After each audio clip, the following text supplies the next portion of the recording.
Good morning, all of you. Today we will be doing a new chapter, and this new chapter is called as Measures of Dispersion. And in this, we are going to learn about one thing which is called as quartiles. And then, as we move forward, then we shall be learning about mean deviation, standard deviation. So,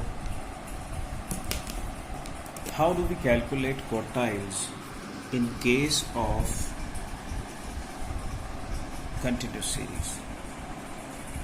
So quartiles are actually, there are two quartiles that we find. One is called as a Q1 and the other one is called as Q3, right?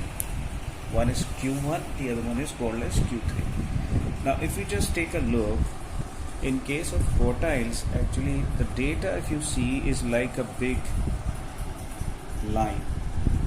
So if I just see this data, there is a starting point of the data, and there is an ending point. And then when I cut this data from the middle, this is the middlemost value, and this middlemost value will be then termed as median, right? So the data is being cut, and it is being cut from the middlemost point. Then between this and this, when we cut the data, we get the Q1. This is called as the first quartile, or it is also called as lower quartile. And then if I cut the data from this point, then it is called as Q3. And median is also called as Q2. So the first quarter of the data is called as Q1, or it is also called as lower quartile. So how do we go and calculate Q1, Q3 in case of continuous series? This is the subject matter that we are having right now. So here you can see that you have a question being given. A continuous series question is there for all of you, and in this you have to find out Q1 and Q3, and also I have done is I have calculated quartile deviation also. So what is quartile deviation? That is also we are going to do, and then there is coefficient of quartile deviation. But let us see how we can calculate Q1 here, and then Q3 and Q3 in the given data. How we can do that? So first of all, since in case of median also, it is a particular value which is called as median.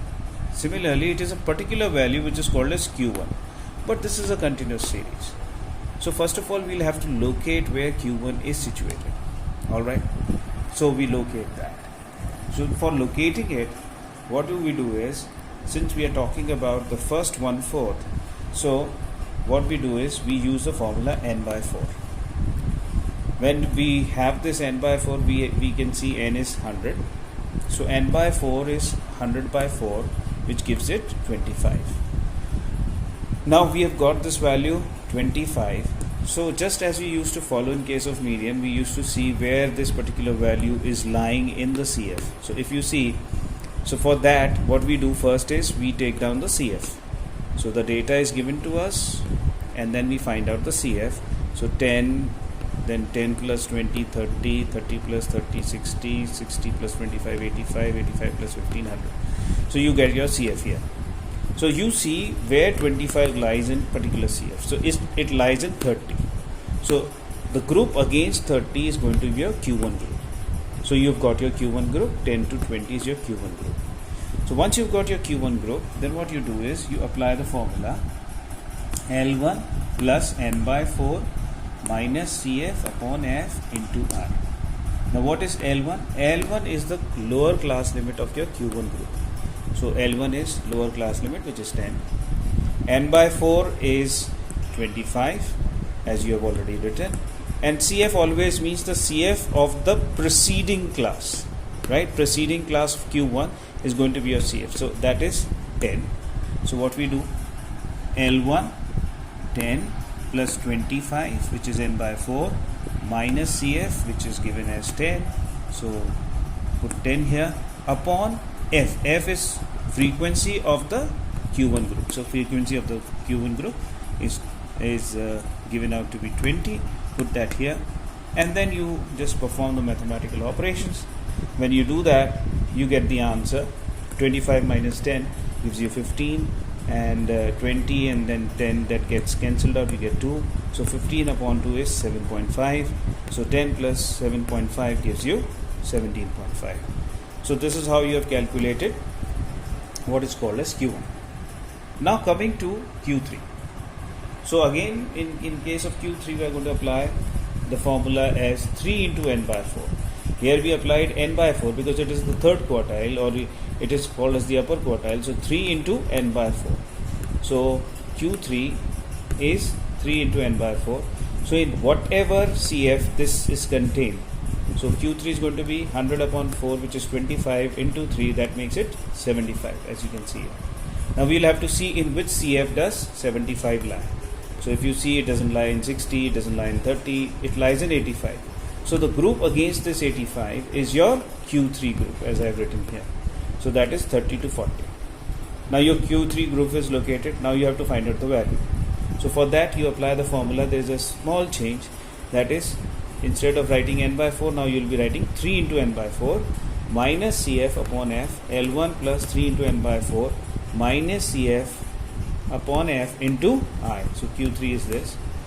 So Q3 is equal to, now you see L1 is 30. So you write down 30. N by 4, 3 n by 4 is 75. You write down 75. And then you have CF. CF is always of the preceding class, which is 60. So you write down that. 75 minus 60 upon F, which is 25. You write down 25 into 10. So 75 minus 60 upon 25 into 10. So what you have, 75 minus 60, which comes out to be 15 upon 25 into 10. So 15 upon 25, if you divide, so 3 upon 5. Now when 3 upon 5, then what you do is 5 into 10, that makes it 2. So 3 2s are 6, 30 plus 3 2s are 6. So 30 plus 6, 36. So you get Q3 as 36. So this is how you calculate Q3. Now coming to it, that how do you get quartile deviation? So the formula for quartile deviation is Q3 minus Q1 upon 2. So Q3 is what? Q3 is 36, and Q1 is what? 17.5. So 36 minus 17.5 upon 2. So you get 8.5. 8.5 makes it, so 8.5 upon 2, you get 4.25. So this is how you get quartile deviation in case of this particular question.